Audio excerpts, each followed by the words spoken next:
1 தெசலோனிக்கேயர் 5:17 இடைவிடாமல் ஜெபம் பண்ணுங்கள் என்று சொல்லியிருக்கிறார்.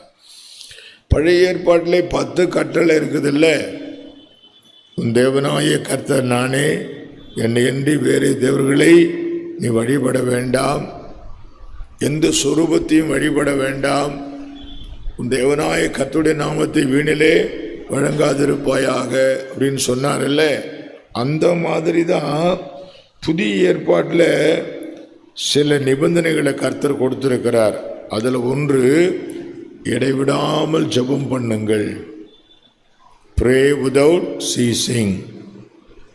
ஒரு உண்மை கிறிஸ்தவன் ஜெபிக்காமல் இருக்க முடியாது.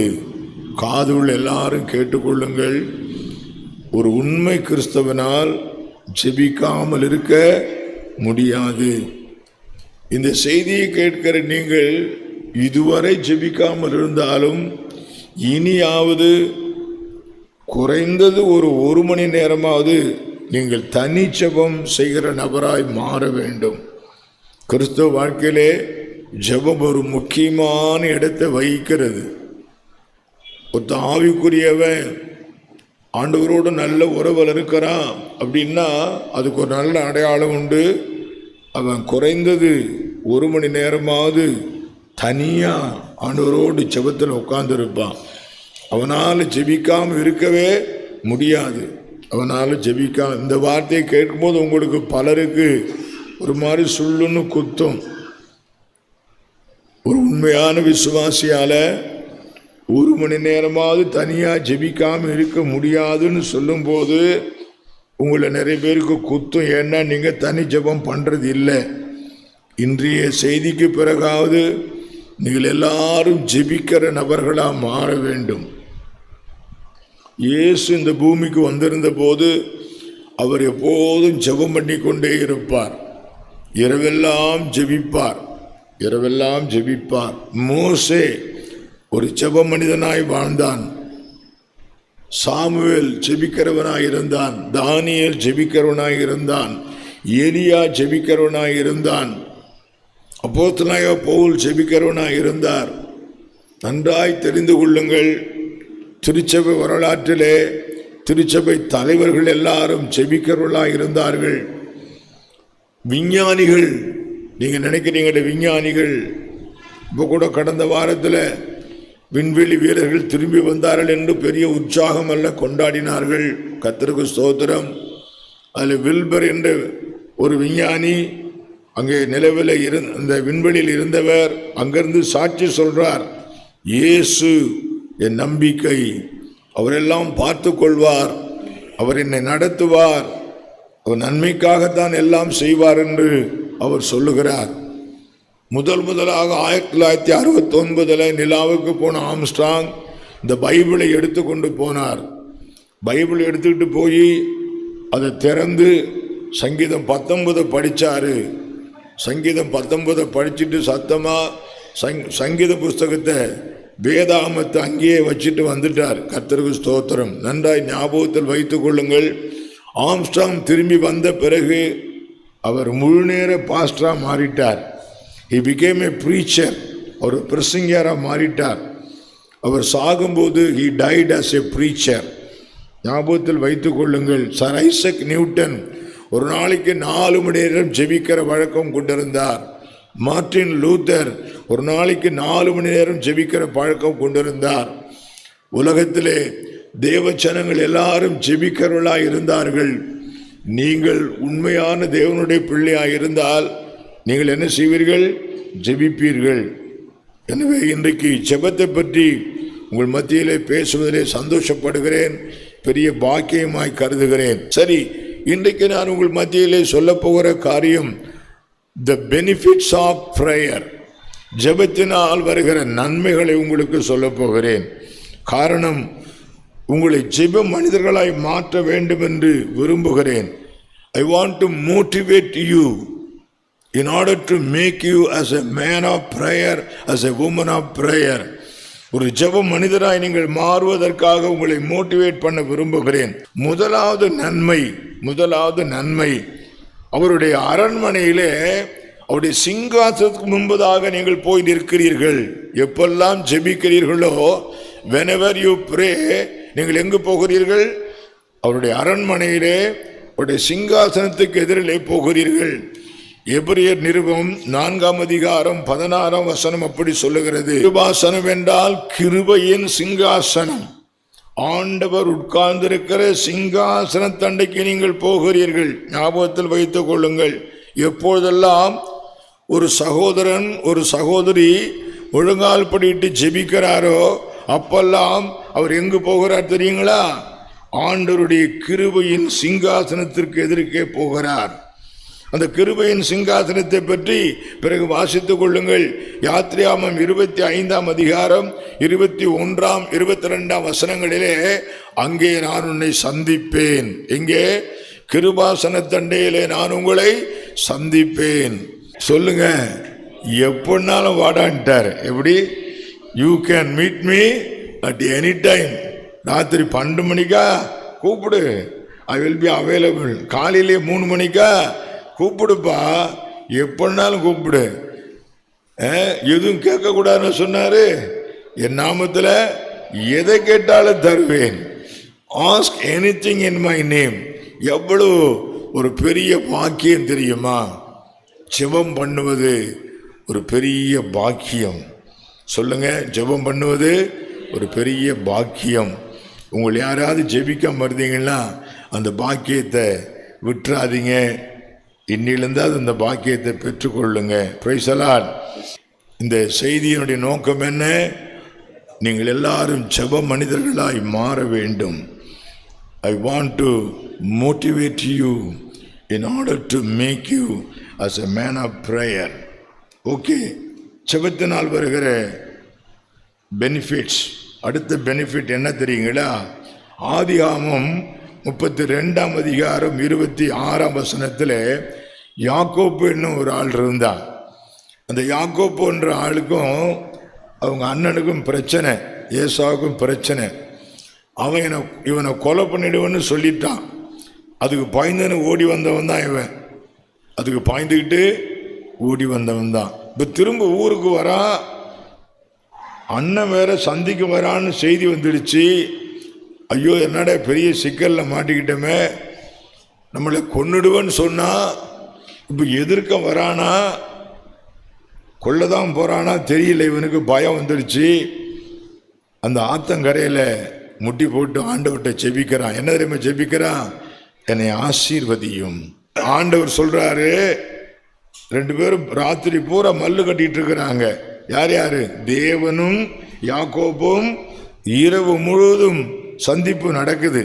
அந்த சந்திப்பில் கடைசியா ஆண்டவர் சொல்றாரு, சரிப்பா நான் கிளம்புறேன்றார். இவன் சொல்றான், என்னை ஆசீர்வதித்தால் ஒழிய உம்மை போக விட மாட்டேன்.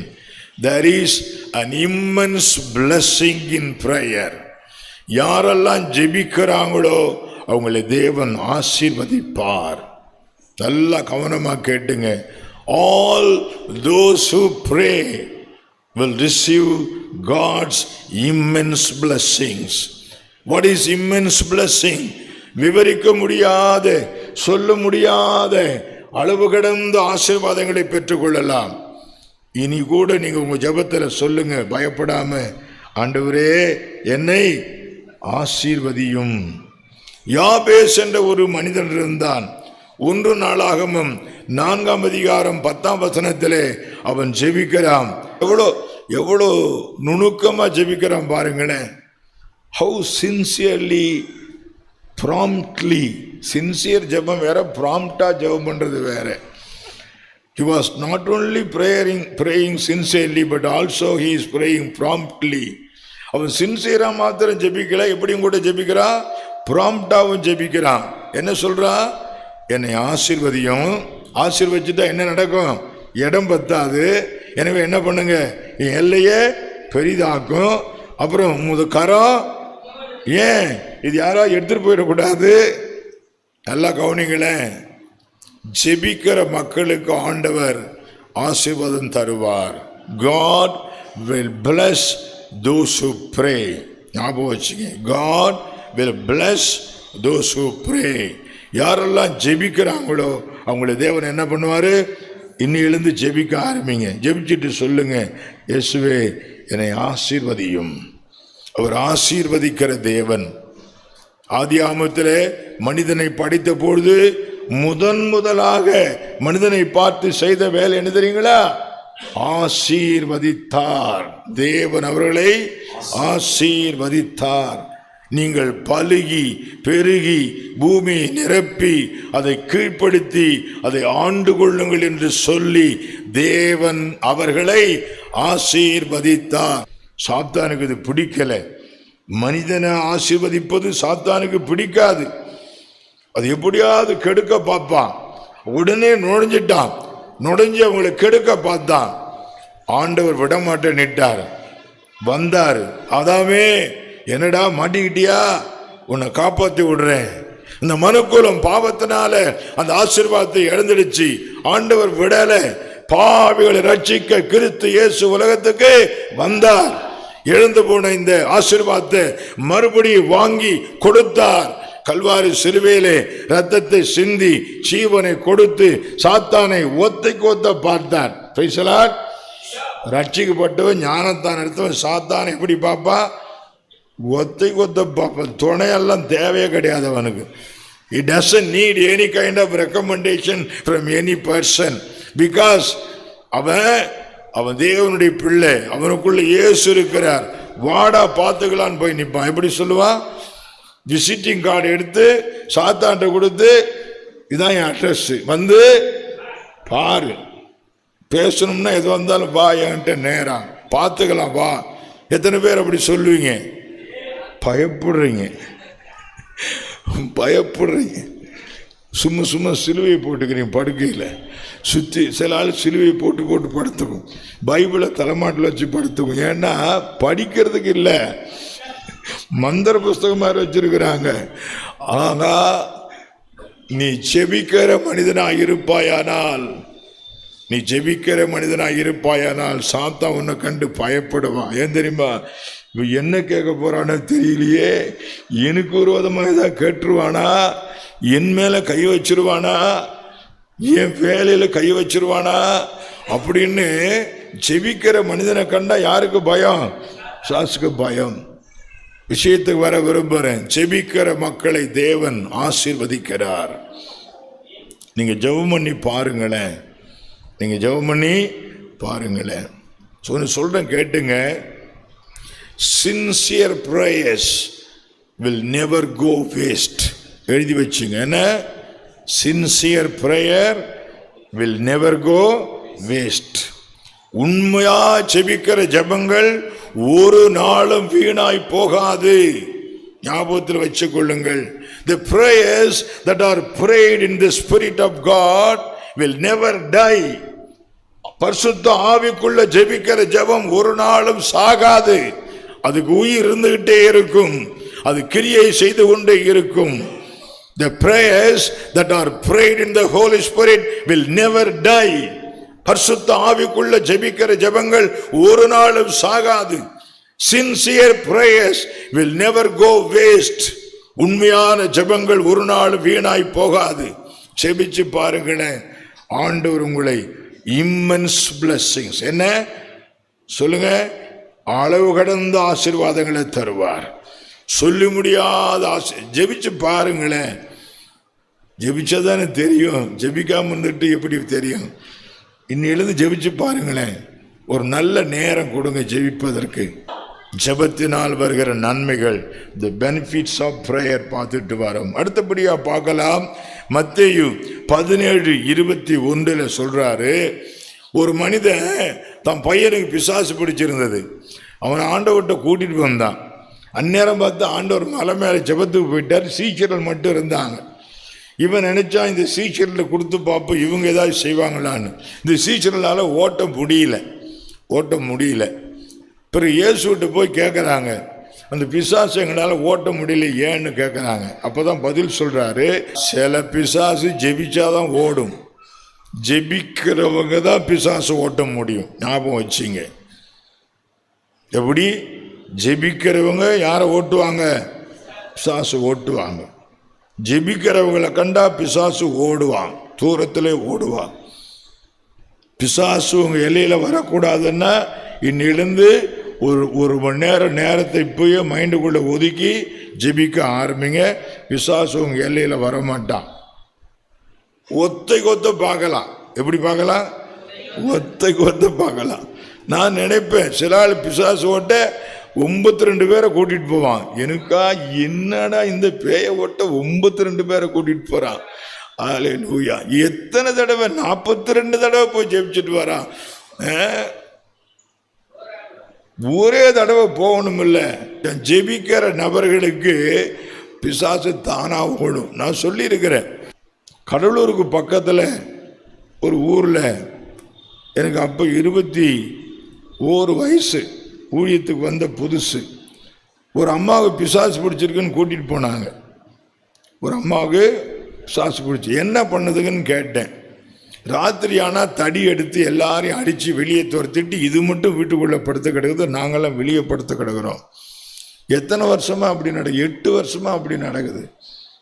சரி, இதுவரையிலும் எங்கேயும் ஜெபிக்கலையா? எங்கெங்கேயோ கூட்டு போயிட்டாங்க, பேய் ஓட மாட்டேன்னு. நான் நினச்சிக்கிட்டேன் அந்த அம்மாவுக்கும் அந்த வீட்டுக்கும் சொத்து தகராறு எதுவும் இருக்கும் போல இருக்குது, அதனால தான் அப்படி பண்ணுது. நான் நினச்சிக்கிட்டேன் ரொம்ப பலசாலியாக இருக்கும்னு நினச்சிக்கிட்டு, சரி நான் வரேங்க, சாயங்காலம் வரேங்க, டைமை சொல்லிட்டேன். வந்து கூட்டிகிட்டு போனாங்க. சரி கூட்டிகிட்டு வாங்கன்னு 4 பேர் அந்த அம்மாவை கைத்தாங்கலாம் தூக்கிட்டு வந்தாங்க. நான் நினச்சேன் ரொம்ப வாட்ட சாட்டமாக இருக்குன்னு நினச்சேன். எலும்பும் தோலுமாக இருக்குது. நான் கேட்டேன், இது எலும்பும் தோலுமாக இருக்கு, இதுவாக தடி எடுத்தவங்களை அடிக்குதுன்னு கேட்டேன். அது ஏன் பார்த்துட்டு கேட்குறீங்க? பேய் வந்துச்சுன்னா ஒருத்தரும் நிற்க முடியாது, 10 பேரால் கூட சமாளிக்க முடியாது, அப்படி ஆக்ரோஷம் பண்ணும். சரி விடியா, சரி வான்னு சொல்லி தலையில் கை வச்சு இயேசு நாமத்தில் போன்னு சொன்னேன். போகிறேன்னு சொல்லி தலை விரித்து ஆடி சுருட்டி கீழே வந்து போகிறேன்னு அடிச்சு. நான் பிசாசு ஓடன உடனே ஸ்தோத்திர ஜபம் பண்ணுவேன். வாங்க ஸ்தோத்திரம் பண்ணலாம், அல்லேலூயா, சோத்திரம் சோத்திரம். இந்த பேய் ஓடுனதுக்காக ஸ்தோத்திரம்னா இது மறுபடியும் ஏஞ்சி உட்காந்துக்கிட்டு என்னை பார்த்துட்டு சிரிச்சுக்கிட்டு நான் அவ்வளோ லேசாக போயிடுவேனான்னுது. அடக்கடவுள், இது என்னடா பெரிய பிரச்சனை. பிசாசை ஓட்டும் போது மட்டும் பயப்படக்கூடாது, அவிசுவாசத்தை இடம் கொடுக்கக்கூடாது. எனக்கு அன்னைக்கு அது ரெண்டும் வருது. இப்போ என்ன வருது? பயமும் அவிசுவாசமும் வருது. ஆனால் உறுதி மனசுக்குள்ள. அது எப்படி அப்படி சொல்லலாம்? மறுபடியும் ஜெபம் பண்ணலாம் அப்படின்னு மறுபடியும் தலையில் கை வச்சு பொல்லாத பிசாசு இயேசு நாமத்தில் போனேன். மறுபடியும் தலையை சுருட்டி முடியெல்லாம் சுருட்டி ஆடி கீழே விழுந்து போறேன்னு சொல்லி விழுந்துருச்சு. இப்போ எனக்கு அடுத்த பிரச்சனை, திரும்பவும் ஸ்தோத்திர ஜெபம் பண்ண போய் மறுபடியும் எழுந்திரிச்சு உட்காந்துக்கிட்டு நான் போக மாட்டேன்னு சொன்னிச்சுன்னா இது பெரிய பிரச்சனை ஆகிடுப்பேன்னு சொல்லிட்டு அது போயிடுச்சுங்க. கவலைப்படாதீங்க, நான் கிளம்புறேங்கன்னு நான் கிளம்புறேன். 2 தப்படி அப்படி போகிறேன். அந்த பிசாசு சொல்லுது, என் பேரை சொல்லுது, பாஸ்டர் எபினேசர் தோத்துட்டார்னு சொல்லுது. என்ன செய்யலாம் இப்போ சொல்லுங்க?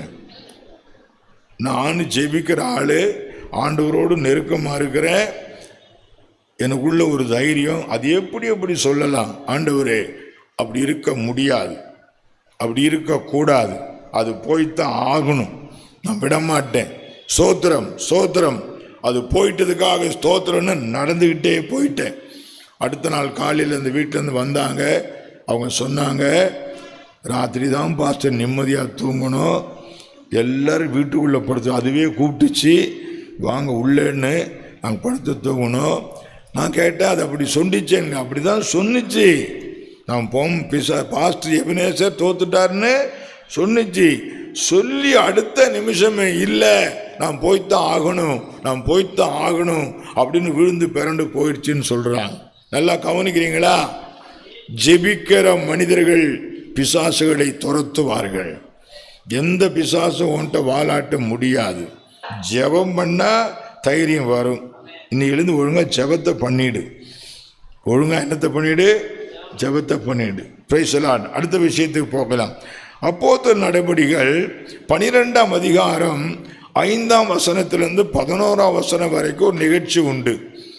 பேதுருக்கு இவங்க ஜெபம் பண்ணா அங்கே யார் போறா?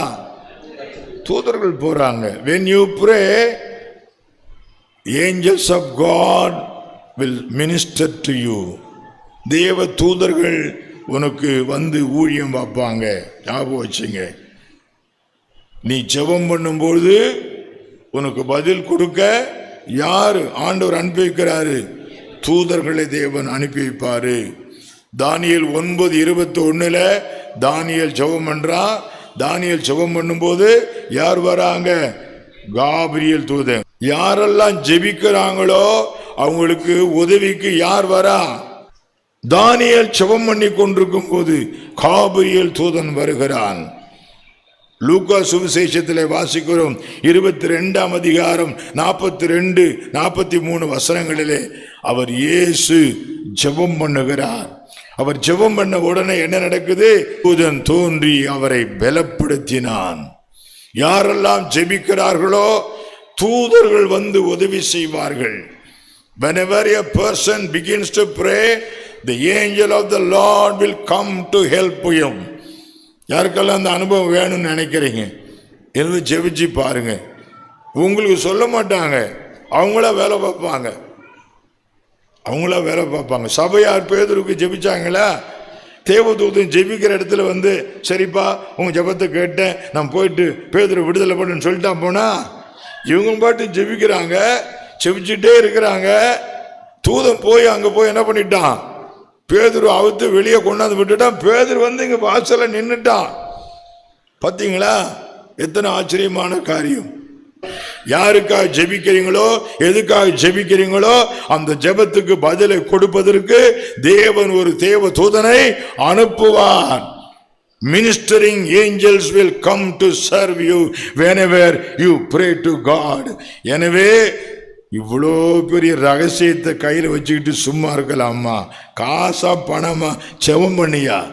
சொல்லு, வாயத்திறன் சொல்லு. காசா பணமா? ஜெபத்தை பண்ணு. ஏமா ஜெபம் பண்ணுறதுக்கு 10,000 செலவு பண்ணுமா?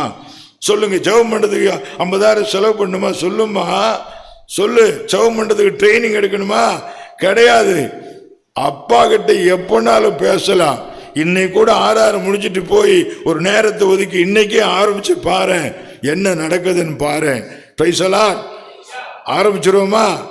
நம்ம சபையில ஜெபிக்காத ஒரு ஆள் இருக்க கூடாது. நீங்க கையை தட்டி பாடுறப்ப உங்க தூதன் சேர்ந்து என்ன பண்றான்? பாடுறான். நீங்க தூங்கிட்டு இருந்தீங்கன்னா அவனுக்கா லவலவான்னு வருத்தம். என்னடா என் ஆள் இப்படி பண்றானே, என்னடா இவன் எப்படிடா எழுப்புறது அப்படின்னு ரொம்ப வருத்தப்படுவான். பிரைசலாட். ஜெபம் பண்ணும்போது தூதர்கள் உங்களுக்கு உதவிக்கு வராங்க. ஜெபம் பண்ணும்போது அக்கினி இறங்கும். 2 நாளாகமம் 7ஆம் அதிகாரம் 1 வசனத்துல சாலமோன் ஜெபம் பண்ணி முடித்த உடனே அக்கினி மேலந்து இறங்கிச்சான். சாலமோன் ஜெபம் பண்ணி முடிக்கிற பொழுது அக்கினி வானத்து ஜெபம் பண்ண அக்கினி இறங்கும். பரிசுத்த ஆவியின் அக்கினி, எழுப்புதலின் அக்கினி. சொல்லுங்க.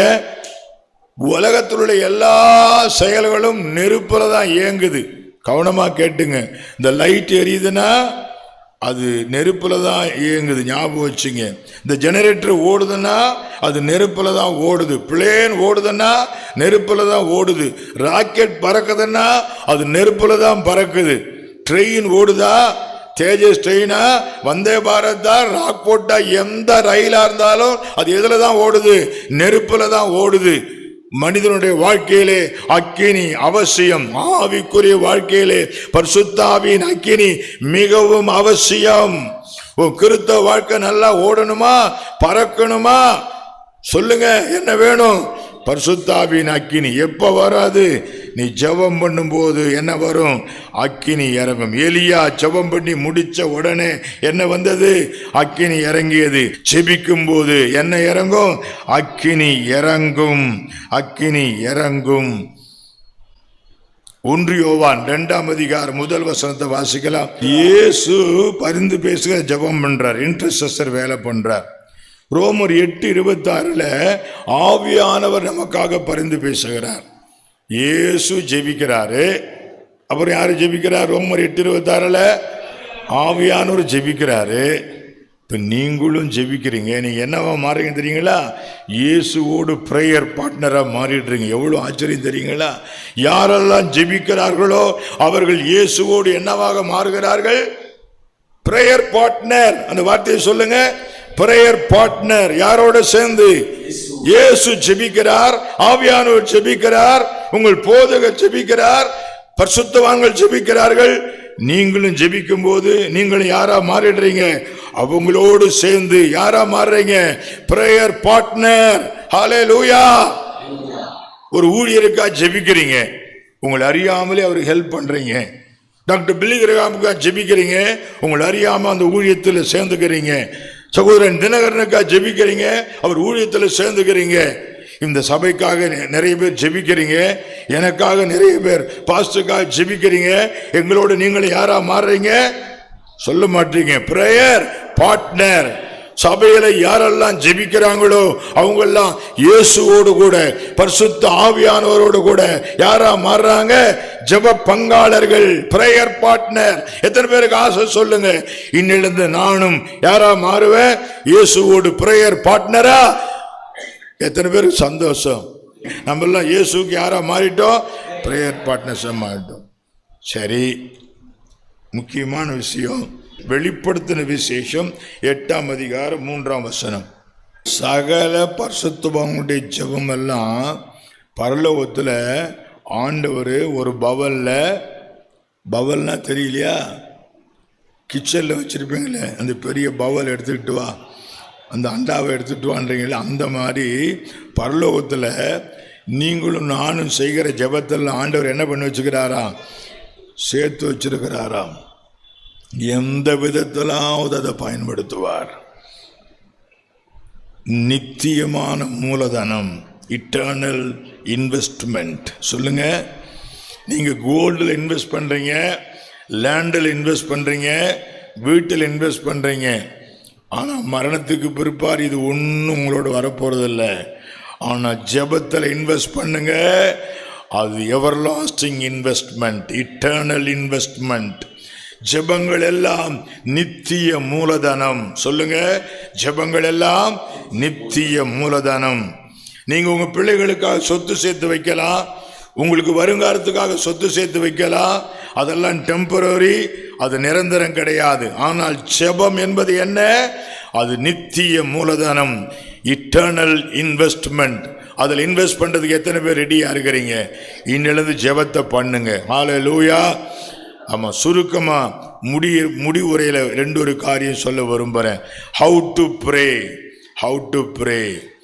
யாத்திராகமம் 34:28 மோசே இரவும் பகலும் 40 நாள் உபவாசம் இருந்து ஜெபம் பண்ணினான்.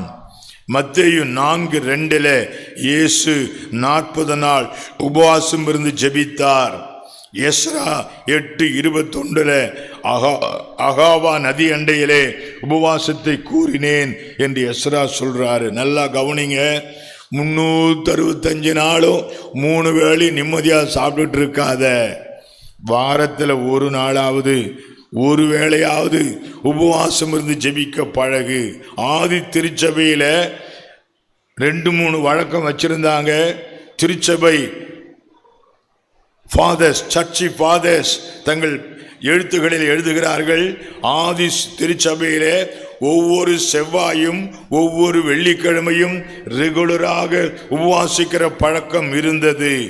ஆதி திருச்சபையிலே ஒவ்வொரு வெள்ளியும் சனியும் உபவாசித்து ஜெபிக்கிற பழக்கம் இருந்தது.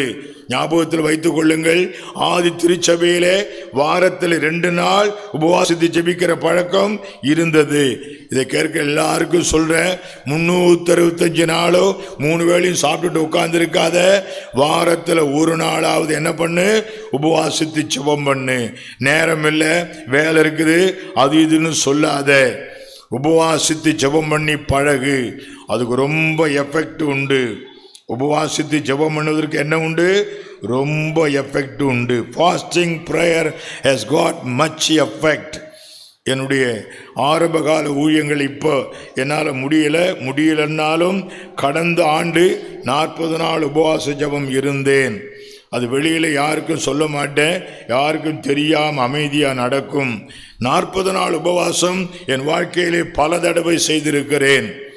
ஒரு ரகசியம் எனக்கு தெரியும். எப்பொழுதெல்லாம் 40 நாள் உபவாசம் செய்கிறேனோ அப்போதெல்லாம் ஒரு நிரந்தர ஆசீர்வாதத்தை தேவன் தருவார். எப்பொழுதெல்லாம் 40 நாள் உபவாசம் செய்கிறேனோ அப்பொழுதெல்லாம் என்னை விட்டு எடுபடாத நிரந்தர ஆசீர்வாதத்தை தருவார். உங்களுக்கு எல்லாருக்கும் சொல்றேன், 40 நாள் இங்க எடுக்க வேண்டிய அவசியம் இல்லை. ஒரு நாள் வாரத்தில் ஒரு முழு நாள் நீங்கள் உபவாசித்து ஜெபம் பண்ணுங்கள். அட்லீஸ்ட் ஒரு வேளையாவது ஒரு 4 மணி நேரமாவது உபவாசம் இருந்து பைபிள் நீங்களுமா ஜெபிச்சு பாருங்கள். முடிந்தவர்கள் ஒரு முழு நாள் இருந்து பாருங்கள். இன்னும் கொஞ்சம் பலனுள்ளவர்கள் 3 நாட்கள் உபவாசம் இருந்து பாருங்கள். உபவாச ஜெபம் முக்கியமான ஜெபம். விழித்திருந்து ஜெபம் பண்ணுங்கள். இரவு நேரங்களிலே விழித்திருந்து ஜெபம் பண்ணுங்கள். அப்போஸ்தலர் 2:42 அவர்கள் அனுதினமும் ஜெபித்தார்கள். they prayed daily, தினந்தோறும் ஜெபித்தார்கள். 1 சாமுவேல் 1:10 அன்னாள் மிகவும் அழுது கர்த்தரை நோக்கி விண்ணப்பம் அழுது ஜெபம் பண்ணுங்கள். போதும், இதோடு போதும். எத்தனையோ சொல்லிட்டேன் குறிப்பு. இதுவரையும் சொன்ன குறிப்புக்காக கீழ்ப்படுவீங்களா? எப்படிலாம் ஜெபிக்கணும்? உபவாசித்து ஜெபம் பண்ணுங்க, அப்புறம் விழித்து ஜெபம் பண்ணுங்க, அப்புறம் அழுது ஜெபம் பண்ணுங்க, அப்புறம் டெய்லி ஜெபம் பண்ணுங்க. பண்ணலாமா? பண்ணுவீங்களா? எல்லாரும் ஜெப வீரர்களா மாறலாமா?